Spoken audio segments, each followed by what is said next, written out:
Assalamualaikum warahmatullahi wabarakatuh. My name is AMALIN ZAHRA.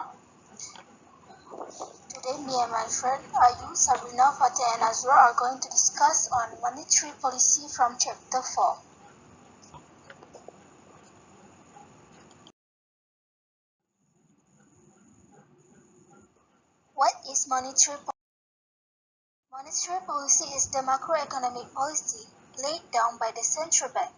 It involves management of money supply and interest rate, and is the demand-side economic policy used by the government of a country to achieve macroeconomic objectives like inflation, consumption, growth, and liquidity.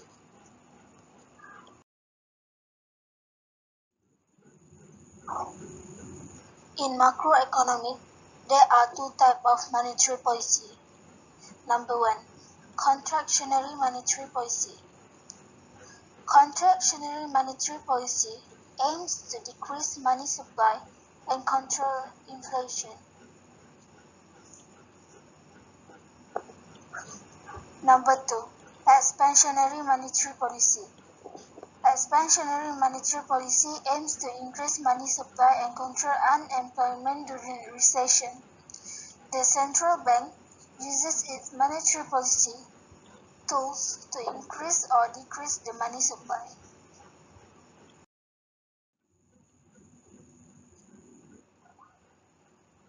Tools of the monetary policy: quantitative instruments and qualitative measures. In quantitative instruments, there are open market operation, legal reserve requirement, and band rate policy or discount rate.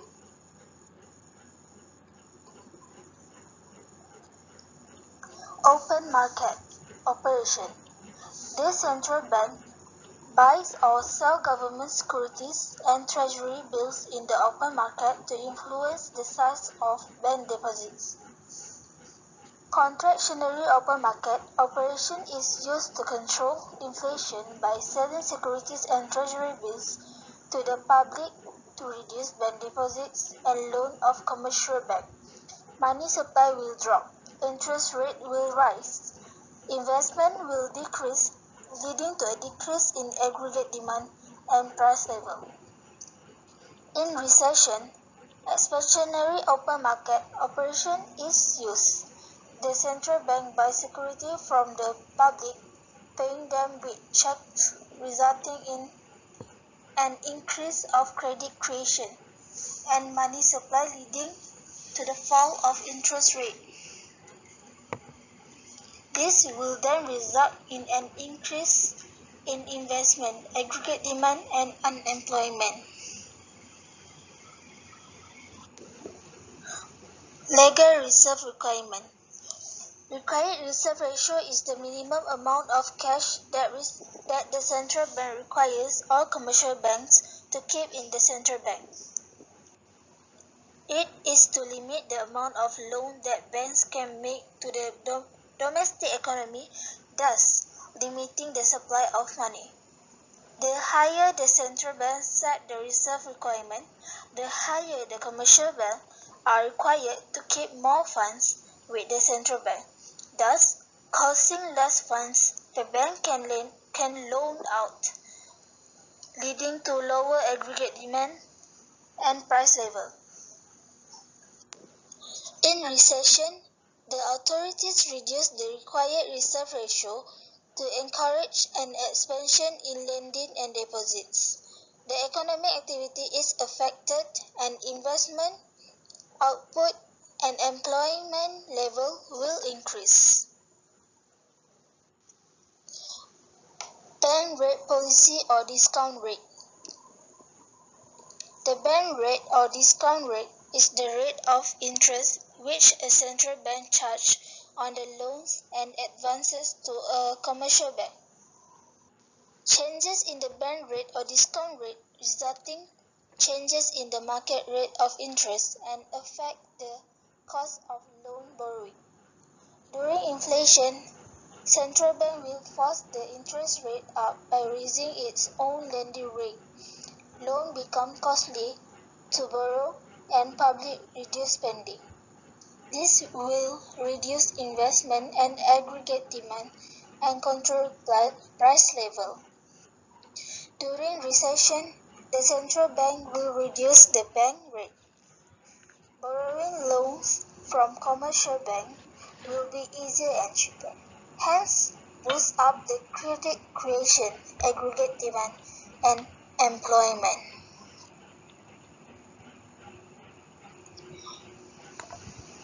In qualitative measures, there are phasing margin requirements and direct credit controls on bank lending.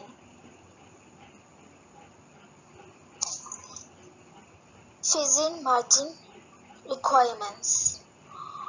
Margin requirement refer to the proportion of loan amount which is not financed by the bank. As example, the borrower has to raise the funds of the margin amount in order to get financing for his purpose. If margin requirement is reduced, the loan size will be increased and vice versa. During inflation, the central bank should increase the margin requirement to discourage public borrowing. This will lead to a decrease in aggregate demand and price levels.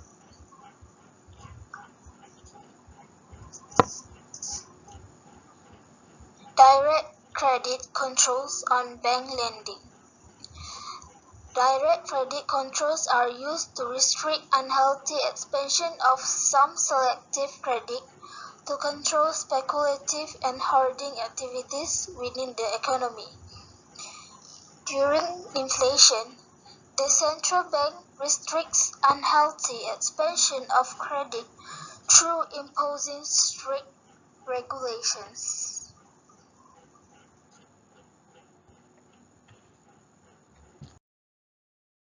Next, summary of monetary policy issues. Monetary policy has been issued in Malaysia. Bank Negara Malaysia implemented a number of policy measures.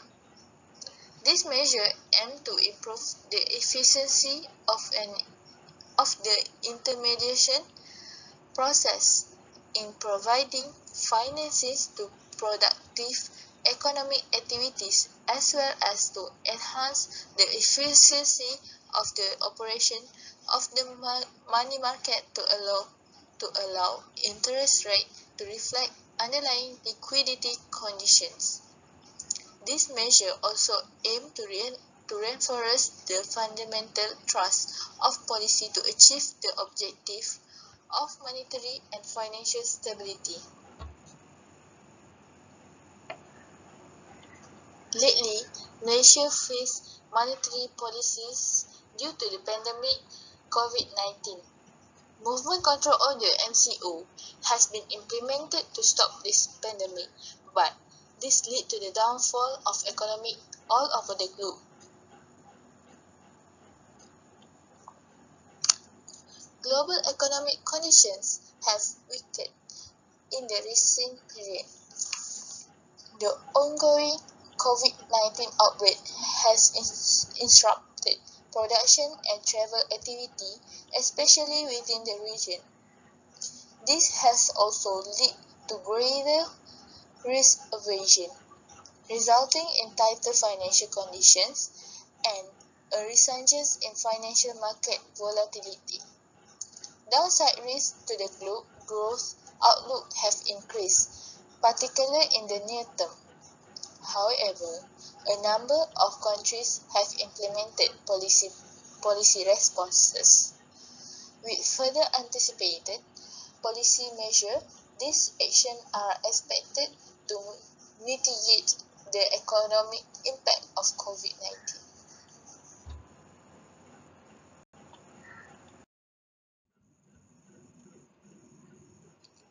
Next, for discussion about monetary policy issues in Malaysia 2002.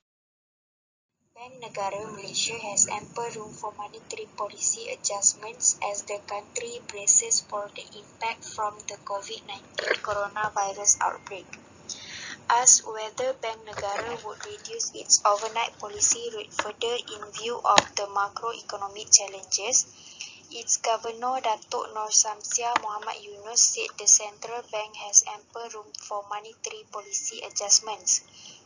Our inflation is still low and so we do have the policy space to ease monetary policy. Second, Malaysia's economy grew at 3.6 in the fourth quarter of 2019, 4Q 2019, and the lowest since the third quarter of 2009.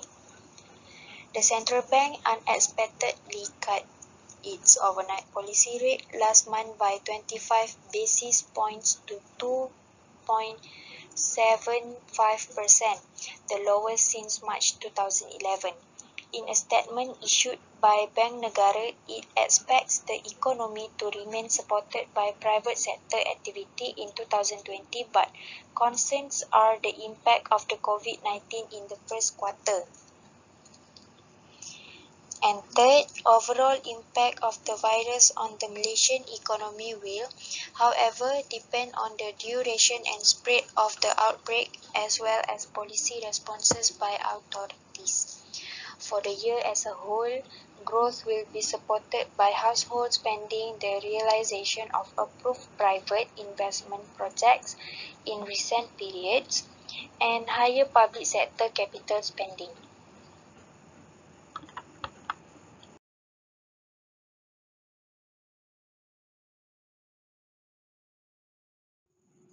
Next, the downside risks to growth include uncertainties in external conditions arising from ongoing coronavirus outbreak, the various trade negotiations and geopolitical risks, as well as domestic factors including weakness in the commodity sector and delays in project implementation. Thus, two-way capital flows and exchange rate volatility should be expected. As for headline inflation, it was projected to average higher than in 2019 but remain modest. The trajectory of headline inflation will be dependent on global oil and commodity price developments and the timing of the lifting of the domestic retail fuel price ceilings. As for the ringgit, Bank Negara said the performance in 2020 would continue to be influenced by external developments. Next, investor sentiments are also affected by concern over the recent coronavirus outbreak. As a result, the ringgit depreciated by 1.3% against the US dollar this year up to February 10 amid weaker sentiments in global financial market.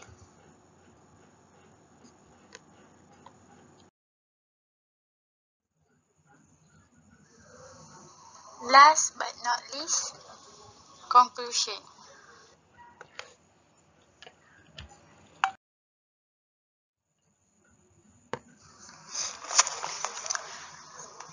So, the conclusion is monetary policy play important role to implement in economic growth by stabilizing in inflation through a number of channels. For example, in price stability, by increasing in price level achieved is adjudged substantially to be a monetary phenomenon. Monetary policy uses its tools to effectively check money supply with a view to maintaining price stability in the medium to long term. The expectation in economic activity will be higher and contribute to higher consumer spending and attractive companies' investment by cut interest rate to make the cost of borrowing, resulting higher investment activity and the purchase customer durables. The misconduct of monetary policy will also affect inflation, unemployment, excessive foreign workers, exchange rate, current account deficit, excessive public debt and terms of trade. This will also lead to determine the political stability and the economic performance of a country.